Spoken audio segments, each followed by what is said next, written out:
everyone, I am Professor Shyam Gapne, department of physics from DSA.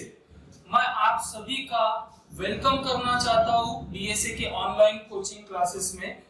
तो बच्चों, मैं आप सभी का एक और चीज के लिए कॉन्ग्रेचुलेशन करना चाहूंगा कि आप इंडिया के सबसे one of the top most educational institute से जुड़ गए, that is defence services academy. तो बच्चों, सबसे पहले जैसे कि हमारा ये आज का पहला क्लास है, तो मैं आपको अपना परिचय देना चाहूंगा। जैसे मैंने अपना नाम बताया हुई, professor Shyam Gabne from department of physics. I have completed my post graduation, that is MTech, master of technology. Engineering के बाद जो होता है उसमें मेरा इंजीनियरिंग में इलेक्ट्रॉनिक्स एंड कम्युनिकेशन डिपार्टमेंट से मेरा एमटेक हुआ है। और मैं आपको फिजिक्स का इलेक्ट्रॉनिक्स एंड इलेक्ट्रिकल से जुड़ी हुई जो फिजिक्स है, one of the top most branch electromagnetism, उसके बारे में मैं आपको पढ़ाई करना है। वैसे आपको फिजिक्स की कई सारी ब्रांचेस पढ़ने को मिलने वाली है। मैकेनिक्स हो गया, ऑप्टिक्स हो गया, आपको 10th 9th में आपने पढ़ चुके हो बच्चों। बट उसमें से one of the most important, जिसका हमारे डे टू डे लाइफ में रोज काम गिरता है, इलेक्ट्रिसिटी। विदाउट इलेक्ट्रिसिटी अपन कुछ नहीं कर सकते। सुबह उठने से लेकर रात में सोने तक हम इलेक्ट्रिसिटी के साथ डील करते हैं। तो इलेक्ट्रोमैग्नेटिज्म जो ब्रांच है फिजिक्स की, उसमें हमें करंट इलेक्ट्रिसिटी के बारे में पढ़ना है, मैग्नेटिज्म के बारे में पढ़ना है, इलेक्ट्रोमैग्नेटिक इंडक्शन के बारे में, जिसका आपने 9th 10th में थोड़ा सा बेसिक पढ़ चुके हो। ठीक है, तो फिजिक्स, जैसे कि मैं इस एजुकेशन सेक्टर में पिछले 13 साल से जुड़ा हूं। पहले के 6 साल जो थे हमारे टीचिंग एक्सपीरियंस के, तो उसमें मैं इंजीनियरिंग कॉलेज में as a head of department करके काम करता था। और पिछले 6-7 साल से मैं 11-12 में जुड़ा हूँ। जेईई हो गया, एनडीए में मैं स्पेशलाइजेशन, एनडीए का जो इलेक्ट्रोडायनेमिक्स वाला, इलेक्ट्रोमैग्नेटिज्म वाला पार्ट है, उसका मैं स्पेशलाइज्ड हूँ। तो बहुत ही मजा आने वाला है बच्चों फिजिक्स पढ़ने में। अब बोलोगे सर फिजिक्स में तो हमें बिल्कुल मजा ही नहीं आता। तो सबसे पहले फिजिक्स क्या होता है ये तो समझ लीजिए। फिजिक्स में जब आप फिजिक्स को फील करोगे ना, तब मजा आएगा। तो फिजिक्स क्या होता है ये जब तक कि हम समझेंगे नहीं, तब तक कि हमें मजा कैसा आएगा। तो सबसे पहले हमारे दिमाग में सवाल आता है, व्हाट इज फिजिक्स, है ना। फिजिक्स क्या है? तो आपको किताबों में कई सारी डेफिनेशंस मिलेंगी बच्चों। आपको अलग अलग किताबों में अलग अलग डेफिनेशन आएगी। उसमें से वन ऑफ द एक डेफिनेशन है फिजिक्स की, it is the laws and principle that governs the universe. क्या बोला? It is the laws and principle that governs the universe. मतलब इस ब्रह्मांड में होने वाली डिफरेंट फिनोमिनॉन्स, उनको समझने के लिए जो हम कई सारे लॉज पढ़ेंगे, यही तो है फिजिक्स। माने ब्रह्मांड में हमारे आजू बाजू में जितनी भी फिनोमिनन होती है, उनको समझाने के लिए हमें लॉज बताता है फिजिक्स। एक और किताब में हमें ऐसी डेफिनेशन मिलती है, it tells us why and how things behaves as they do. क्या बोला? It tells us why and how the things behave as they do and helps us to predict the future. यानी इसका मतलब क्या है? Physics हमें समझाता है कि कैसे, क्यों, कैसे और उसका फ्यूचर क्या होगा। इसको समझने के लिए हम हमारे डेली लाइफ का एक सिंपल सा एग्जांपल ले लेते हैं। जैसे कि मेरे जेब में पेन था, इस पेन को मैंने होल्ड किया। अब इस पेन को मैं जैसे ही रिलीज करूंगा, क्या हुआ? ये नीचे आ गया। अब क्यों नीचे आ गया? सबसे पहले आपके दिमाग में सवाल आएगा व्हाई, है ना, आएगा कि नहीं? और इसका आंसर भी आपको पता है, 9th 10th में पढ़ चुकी हो, ग्रेविटेशन। तो ग्रेविटेशन में बच्चों क्या पढ़े थे हमने? जितने भी ऑब्जेक्ट है जो हमारे अर्थ के ग्रेविटेशनल फील्ड में आएंगे, अर्थ उसके ऊपर कंटिन्यूअसली क्या करती है? ग्रेविटेशनल फोर्स लगाती है, यानी ड्यू टू ग्रेविटी पे नीचे आ गया। तो व्हाई का आंसर तो आपके मिला। अब आपके दिमाग में और एक सवाल आना चाहिए, हाउ, यानी कैसे, कितने स्पीड से नीचे आएगा। तो इसको कैलकुलेट करने के लिए हमारे फिजिक्स में लॉज ऑफ मोशंस आपने पढ़ चुके हो, इक्वेशन ऑफ मोशंस पढ़ चुके हो। तो इक्वेशन ऑफ मोशन से हम इसकी स्पीड कैलकुलेट कर सकते हैं। चलो इसको समझने के लिए और एक, अगर सपोज इस पेन को मैंने बोला आपको कि ये अगर 500 मीटर ऊपर से बिल्डिंग से नीचे फेंकोगे तो इसकी स्पीड कैसे रहेगी? तो क्या आप सही में इस पेन को पकड़कर 500 मीटर ऊंची बिल्डिंग पे जाओगे? उसको फेंकोगे और फिर उसको मेजर करोगे? नहीं, इसकी कोई जरूरत नहीं, क्योंकि फिजिक्स ने इन सब के लिए हमारे पास बहुत सारे इक्वेशन ऑफ मोशन, जैसे आपने पढ़ा है, इक्वेशन ऑफ मोशन के जो स्टैंडर्ड फॉर्मूले है, उसका फॉर्मूला यूज करके 500 मीटर दूरी से हम इसको फेंकेंगे तो हमें डिस्टेंस पता है, हम जिस सरफेस पे खड़े हैं उसकी ग्रेविटी हमारे पास है, तो हम इस इक्वेशन ऑफ मोशन में डालकर इसको इजीली कैलकुलेट कर सकते हैं। तो ऐसी बहुत सारी फिजिक्स में ऑलरेडी चीजें हो चुकी है, करके रखे, जिसकी वजह से हम आज इतने माने टेक्नोलॉजी में आगे बढ़े। इसको समझने के लिए हम और एक एग्जांपल लेते हैं, जैसे कि इलेक्ट्रिक सर्किट है ना। मैंने बोला कि एक इलेक्ट्रिक सर्किट है, उसमें 10 ओम का रेजिस्टेंस ले लो और एक 20 वोल्ट की बैटरी ले लो, तो मुझे बताओ कि इस सर्किट में कितना करंट फ्लो होगा, है ना। तो उसको बताने के लिए आपको फिर आप एक वायर लोगे, फिर उसमें 10 ओम का रेजिस्टेंस लगाओगे, 20 वोल्ट की बैटरी लगाओगे और फिर वहां पर एक गैल्वेनोमीटर या एमीटर लगा के उसमें करंट कितना फ्लो हो रहा है वो मेजर करोगे। बट इसकी जरूरत है क्या एक्चुअल में? आपने 10th क्लास में ओम्स लॉ पढ़े, V equal to I R, जिसको हम इजीली तरीके से कैसे याद रख सकते, कभी नहीं भूलोगे जिंदगी में। V equal to I R, V R Indian, ऐसे याद रखो इसको। V is directly proportional to I, फिर हम प्रोपोर्शनलिटी साइन को हटाने के लिए कैपिटल R लेते, दैट इज रेजिस्टेंस, तो V आर इंडियन। बस इस बेसिक लॉ का यूज करके अगर हमें रेजिस्टेंस वोल्टेज की वैल्यू पता है तो we can calculate the current flowing through the conductor। तो देखिए फिजिक्स में ऐसी बहुत सारी चीजें हैं जिसे हमें समझना है और उसको फील करना है, तो फिजिक्स बहुत इजी है। जैसे कि अब देखो इसका और एक सिंपल आपके डेली लाइफ का एग्जांपल, पबजी खेलते हो? हाँ सर, कुछ लोग बोल रहे हैं हाँ सर।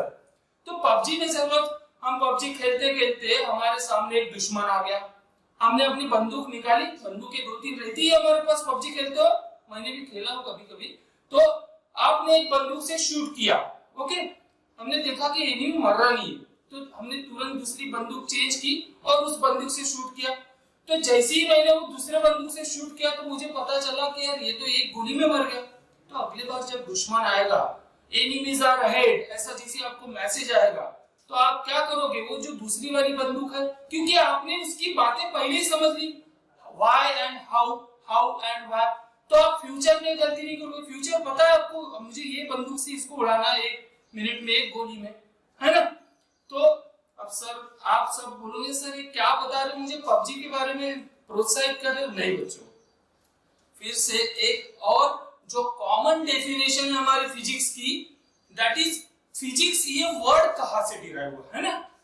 फिजिक्स ये वर्ड सबसे पहले एक फिजिका, लैटिन वर्ड है, फिजिका से डिराइव हुआ, उसका मीनिंग होता है बच्चों नेचर। अब बोलोगे नेचर की स्टडी है क्या?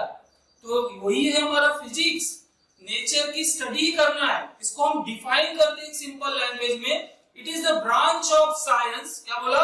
It is the branch of science that deals with the study of nature. हमारे आजू बाजू में, सराउंडिंग में इसकी स्टडी करना यानी ही है हमारा फिजिक्स। हमारे सुबह से उठने से लेकर रात में सोते तक हर वक्त अलग अलग फिजिक्स की फिनोमिना के साथ हम डील करते हैं। तो जैसे नेचर की स्टडी यानी बोले ये जो हवाएं बह रही है, ये जो समंदर में लहरें उठ रही है, ये जो लाइट जलते हैं, बल्ब जलते हैं हमारे घर में, ये बरसात का होना, ये इंद्रधनुष्य का बनना, ये ज्वालामुखी का फटना, हम एक दूसरे से इंटरैक्ट कर रहे हैं, ये सब क्या है? ये सब किसकी वजह से पॉसिबल हुआ? Only because of physics.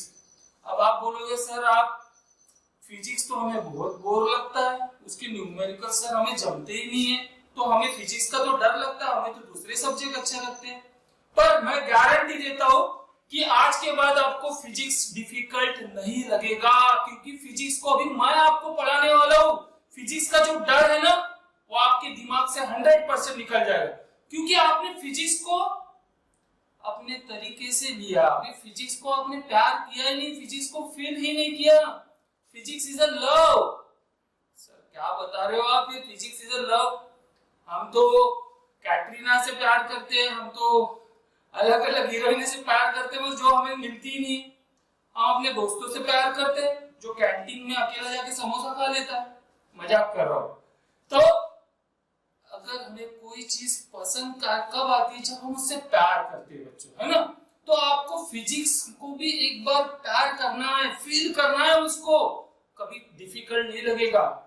एक बार दुनिया को अपना बना के तो देखो और एक बार फिजिक्स से प्यार करके देखो, मैं गारंटी देता हूँ फिजिक्स को आप कभी नहीं डरोगे। ठीक है, तो फिजिक्स इतना इंटरेस्टिंग है, जैसे मैंने आपको कई सारे एग्जांपल बताया फिजिक्स में। बस हमें अपने आजू बाजू वाले होने वाले जो छोटी छोटी फिनोमिनन है, बस उसी को तो समझना है। एक बार आप उसके प्यार में गिर गए ना, दुनिया में आपको कोई सफलता से पीछे नहीं कर सकता। तो बच्चों, मैं जो आपको फिजिक्स का पार्ट पढ़ाने वाला हूँ, जैसे मैंने आपको स्टार्टिंग में बताया, इलेक्ट्रोमैग्नेटिज्म में हम क्या क्या स्टडी करने वाले हैं। सबसे पहले करंट, इलेक्ट्रिसिटी, जो आपने 10th में पढ़ा है, मगर 10th में आपने बेसिक लॉस पढ़े, आपने ओहम्स लॉ पढ़ा।